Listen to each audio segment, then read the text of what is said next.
ഇന്ന് കുക്കിംഗ് ചെയ്യുന്നത് ഞാനാണ്. ഇത് എൻ്റെതായ ഒരു റെസിപ്പിയാണ്. ചൈനയിലായതുകൊണ്ട് തന്നെ എല്ലാ സ്പൈസസ് ഒന്നും ഇല്ല. അപ്പൊ നമുക്കിവിടെ കിട്ടുന്നതൊക്കെ വെച്ച് അഡ്ജസ്റ്റ് ചെയ്താണ് ഇത് ഉണ്ടാക്കിയിരിക്കുന്നത്. ചിക്കനിലേക്ക് ജിഞ്ചറും ഗാർലിക്കും പിന്നെ ഉള്ള മസാലയൊക്കെ ഇട്ട് മിക്സ് ചെയ്ത് മാരിനേറ്റ് ചെയ്ത് ഇതുപോലെ ഫ്രൈ ആക്കി എടുത്തിട്ടുണ്ട്. ഫ്രൈ ചെയ്ത് കഴിയുമ്പോൾ ചിക്കൻ എടുത്ത് മാറ്റിയിട്ട് അതിനകത്തേക്ക് നമുക്ക് ഒണിയൻ ഇട്ട് കൊടുക്കാം. നമ്മളിവിടെ എടുത്ത് വെച്ചിരിക്കുന്ന ജിഞ്ചറും ഗാർലിക്കും ടൊമാറ്റോയും ചില്ലി ഫ്ലേക്സും പിന്നെ നമ്മൾ എന്തൊക്കെ മസാല ഇട്ടത് മാരിനേറ്റ് ചെയ്തോ അതെല്ലാം ഇട്ട് കൊടുത്തിട്ട് ഏകദേശം ഇങ്ങനെ ആക്കി എടുത്തിട്ട് നമ്മൾ അതിനകത്തേക്ക് ചിക്കൻ ആഡ് ചെയ്ത് കൊടുക്കണം. അടച്ചു വെച്ച് വേവിച്ച് ചെയ്യുമ്പോൾ ഇതുപോലെ ആയി വരും. ഞാൻ കുറച്ച് ടൊമാറ്റോ സോസും പിന്നെ അതേ കണ്ടില്ല ഒരു ചില്ലിയുടെ പീസും ഇട്ടിട്ടുണ്ട്. കുറച്ച് നേരം റെസ്റ്റ് ചെയ്തതിന് ശേഷം ഇത് ഇങ്ങനെ ഇരിക്കും. റൈസ് കൂട്ടി കഴിക്കാൻ നല്ല ടേസ്റ്റ് ആയിരുന്നു.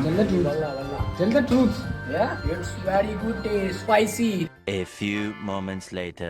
आपको इतनी इंग्लिश आती नहीं. भाई ने चिकन बनाया था बहुत अच्छा VIP काट के, वो मैंने खाया अभी तक मेरी जुबान उसका टेस्ट लज्जत महसूस कर रही है. If we can taste the chicken full night taste my tongue. Pro Francio make good chicken.